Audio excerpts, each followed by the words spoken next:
can you eat that junk? How can you eat raw fish? Ugh. Don't even wiggle a toe or I'll turn you into a lead soldier. And I don't know who you are, mister, but there's been a big mistake here. The only mistake you made was getting drunk when you should have kept running. We are not going to allow any more big plays tonight, gentlemen. What are you looking at? You want to be out there in that field so bad? Yes, sir. Then show me something! It's the Al Travis Show. Very excited to have our next guest on, especially as went on over the weekend. He is Representative Walter Hudson. Representative, how you doing today? Doing just fine. All right. How about yourself? Yeah, well, again, I've been talking about it all day. It's easy for a guy who's got to fill 3 hours when your football team, your basketball team, and the World Series all end, and you got good things, Gophers all did. I knew you coming in, I'd be in good shape. Don Shelby was on earlier, and I really enjoy that cat a lot, so it's like, this is going well. But the big news, and what I was really excited about you coming on, is your analysis of Speaker Demuth jumping in the pond to run for governor. Kristen Robbins got in pretty quick to make, snarky isn't the right comment, a political comment about, hey, I'm the one who can win the suburbs. She can't. It might have been the worst kept secret of all time that she was going to announce, because I think I heard it from about 6 people before it happened. So if I'm finding out, it's, you know. But your thoughts on her getting, because you probably know both these ladies very, very well. I like to think so. I mean, certainly I'm working closely with members of the caucus, especially folks in their position. You got the Speaker of the House and a chair of the Fraud Committee. I'm on the Fraud Committee, so I've worked pretty closely with Robbins in that capacity. And, of course, Lisa's been our leader for the entire time that I've been in since 2023. Yep. And it's definitely, I do think it throws a pretty big stone into the lake of the Republican gubernatorial field.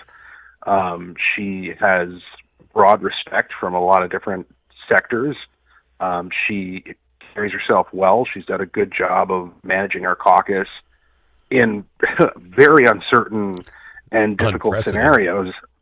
Yeah, especially with this tie that we have in the House. And so it definitely adds a dimension of credibility to the field, and it's going to be interesting to see what the impact's going to be, not just on the race, but also on the caucus going into next year. It's going to add a different flavor and different dynamic to what it was already been kind of a tightrope walk legislatively. So it'll be interesting to see how things pan out. And we will talk about that in a second. I want to get the field. I was probably one of the most, how many people? I was not thrilled with the bulk of the candidacy that we had up till, 6 months ago. I'm like, come on, guys, let's get in this race, because you've got a governor, in my opinion, was going to get back in. He did. And I think he's vulnerable. We have so many things that on the Republican side, you can say, look what's wrong. And nothing against Mr. Jensen, Dr. Jensen, but he'd been there, done that. Same with Kendall Quall's been there. And again, not ripping anything about their candidacy, but where was the new stuff? Kristen Robbins gets in, and I go, wait a minute. This woman has literally been leading this whole committee that's been looking into exactly, I think, the number one chink in Governor Walz's armor is this fraud. I think this is going to be the thing. I go, this is wonderful. This is a good shot, plus Suburban and all the rest. And now the Speaker of the House gets in. I can tell you today, I love the quality of our candidates now. This is going to be a battle. They're going to be having to talk back and forth and do debates and that sort of thing. Do you know if this gets any thicker with more people? Or is this it? Have we got it now for the Republicans? I don't know that the field is set as of yet. Seriously? Okay, because now I'm quite intrigued. I think this is a good cast of characters for our side. I think they're good quality, and I think they will make each other sharper. Now, I ask you this. Some have already said they're going to go to a primary. Is that good or bad for the Republicans in general? That they're going to say, I don't care what the party says, I'm going to go all the way. I'm name recognition, whatever you want to call it. I think it's bad in general. Okay. It's probably good for particular candidacies, right? That's because fair. what they're evaluating is their viability for the endorsement, and whether or not it makes sense for them as an individual campaign to put all their chips on the endorsement, as opposed to accumulating resources that can endure a primary. It's very clear that we're going to have one. Yeah. And so the question for any given campaign, and I've heard that Damon has said she's going to abide by the endorsement. I've heard Kendall Qualls has said he's going to abide by the endorsement. I've heard that Robbins is going to go all the way to the primary no matter what. And I don't know about the others, although I've heard that there's multiple candidates who will be going to the primary. So primary is going to happen. Yeah. So the question, I think the question for individual campaigns and candidates is, what am I doing to myself if I don't abide by the endorsement? Because historically, on the Republican side of the aisle, challenges to the endorsement have not been successful. And beyond that, I'm not aware of anybody who went to the primary in defiance of the party's endorsement and went on to bigger and better things. Yeah. Right. Like usually, I mean, Doug Wardlow's an example. Usually you do that and you're done. Like nobody wants anything to do with you after that. So that's something that everybody has to take into consideration. All right. So again, I think the quality of the field, they will sharpen each other well. I think this is good for the group. I don't know who else you think is coming in, but I did not, when I read about it today, and I don't remember which organization said it, but they basically did a story on Lisa Dameth. Speaker Dameth is going to keep her speakership while doing this, and this is very hard. This is, and I'm not saying it's not hard. I'm not ripping Dameth at all, but the other guy, Walz is governor of the state, and he's running for it. I mean, there must be room to do this, right? He's got to be governor and run for governor. She's speaker and running for governor. They both have some pretty heady jobs.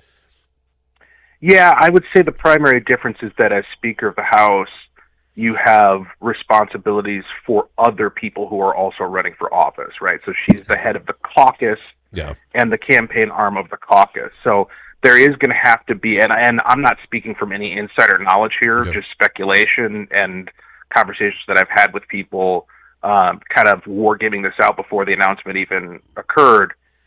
I think what we're likely to see is a delegation of responsibilities, particularly campaign responsibilities for the caucus as a whole, for the HRCC. Delegation of other aspects of the speakership. We're probably going to get a handful of new speaker pro tems, people who fill in on the floor when Davis is not available. So she will remain speaker, but I think she's going to have to delegate quite a bit of her typical duties in order to be able to make this happen. I think somebody said somewhere that Harry Niska was going to take over the HCC and run the campaigns there. I guess, I don't know if that's formal, if they actually make it formal, when it gets formal.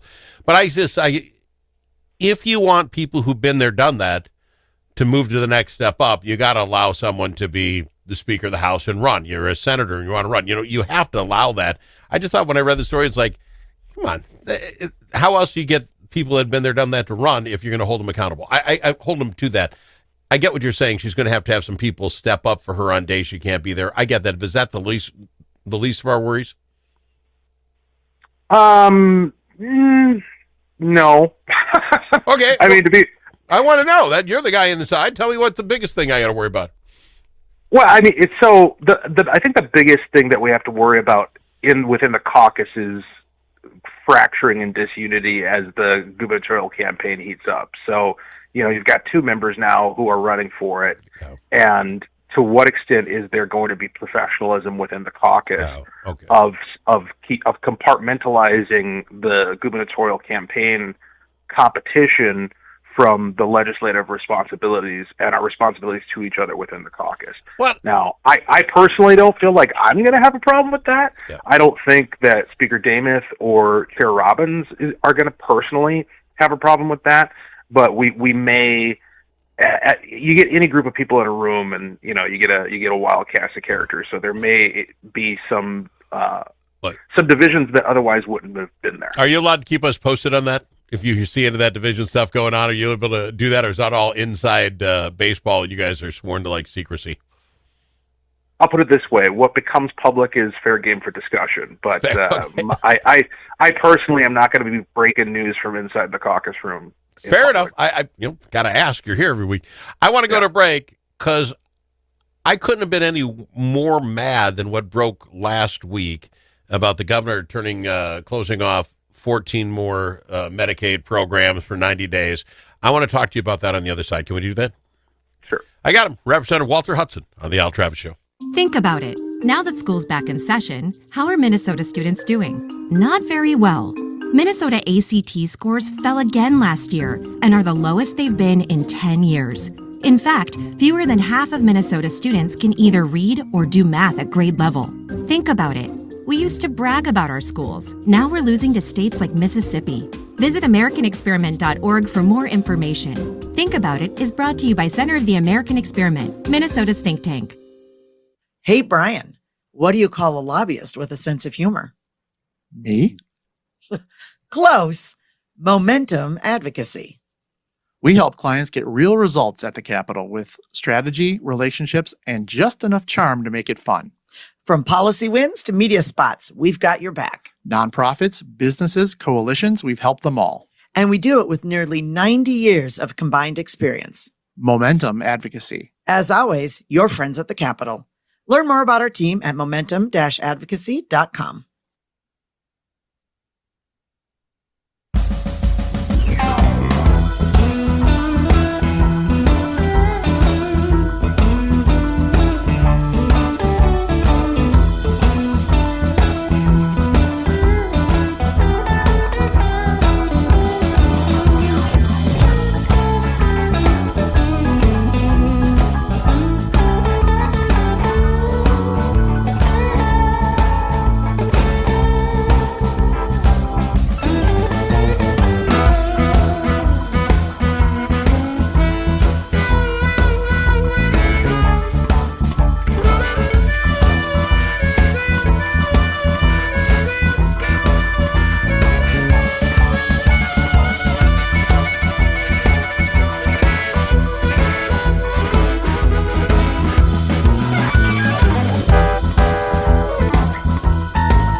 As in alligator. L also in alligator. But it's not alligator. It's the Al Travis Show. And we've got him, Representative Walter Hudson, on the program with us. Representative, here's what's got me. Maybe you can't get any more mad about fraud and what's going on. And we call it fraud. I think it's purposely handing your checkbook to somebody and saying, write what you want down, because we're not stopping anything. But the governor, 10 days ago, maybe 2 weeks now, sitting with Tom Hauser on one of his programs, and Tom asked him, he said, so are there going to be more? Is there more fraud out there we haven't seen yet? And he gets this little, well, probably, these are professionals. We don't know much about it. And 3 days later, he pauses 14 Medicaid programs over fraud for 90 days. He literally said, we're not paying these. We're gonna check into them because it looks like there's fraud in them. He knew that when he talked to Tom Hauser, in my opinion. He knew this has been going on. How can we even have 14 more programs that we know of have fraud? Is every Medicaid program being cheated from? Is that where we're at? I mean, I don't even know. I can't name that many. That's what U.S. Attorney Joe Thompson said during his press conference where he announced 8 new indictments on housing stabilization fraud. He said that our Medicaid waiver programs are basically fraud programs, that they function to facilitate fraud, and that the majority of money dedicated to them is going to fraudulent purposes and fraudulent actors. He also said that we're not going to be able to prosecute our way out of this. He said he could keep 1,000 prosecutors busy, but he only has 5 working on it. All of that indicates that, yes, indeed. I mean, when Hauser asks that question, I think Walz, his style of answer notwithstanding, I'll at least give him the credit for recognizing that the iceberg does indeed go beneath the surface of the water, right? The vast majority of this is unknown and will continue to be unknown based upon the comments from U.S. Attorney Joe Thompson. Okay, it's unknown to knuckleheads like me. Yeah, I don't do this it's unknown to me. It's unknown to my neighbors and my friends. It may be unknown to representatives and senators who take this, 5,000-foot approach and aren't on every committee. I can get that. But are you seriously telling me that Governor Walz and the department heads at Human Services or any one of these departments, they just saw the iceberg tip? They're on this Titanic ship with us and they had no clue? People were still, we've been yelling about this for 10 years. Well, I wouldn't say they have no clue. I would say they have plausible deniability. See, and the reason the reason for that is the same reason why there's plausible deniability of any sort of voter fraud issues. When you aren't looking, you don't see. It's that simple. You're not looking, of course you're not going to see. And if you don't see, you can truthfully say, I don't see. Where's it at? Right? Okay, so you might not get to go to jail for it. I get that. But are people in general that naive to say, well, he called them the mafia. They're good at it. He didn't know. Can he play oh shucks on this and get by with it?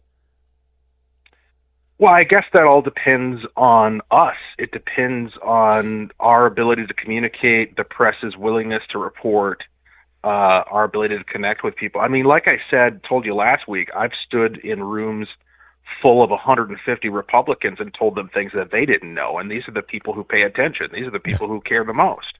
Wow. Right? Yeah. So it's definitely an uphill battle of showing people what's going on and getting them to realize the full scope of it. But yeah, if you fall for this oh shucks routine from Tim Walz, you deserve them. Well, see, and it's almost as somebody's not listening to the rest of us. The one of the services was this: Al could go out and talk to a homeless guy, tell him all the programs that are out there. Whether the homeless guy found a house or not didn't matter. I could bill the state, and I got paid. I think it's 40 hours a week or something to these people. 100% fraud. The DHS person comes out and says, we're pausing it now. We're gonna clean this up, but we're gonna bring it back just with more safeguards. Why would you bring this back? We literally spent $100 million, whatever it is, and no one got helped.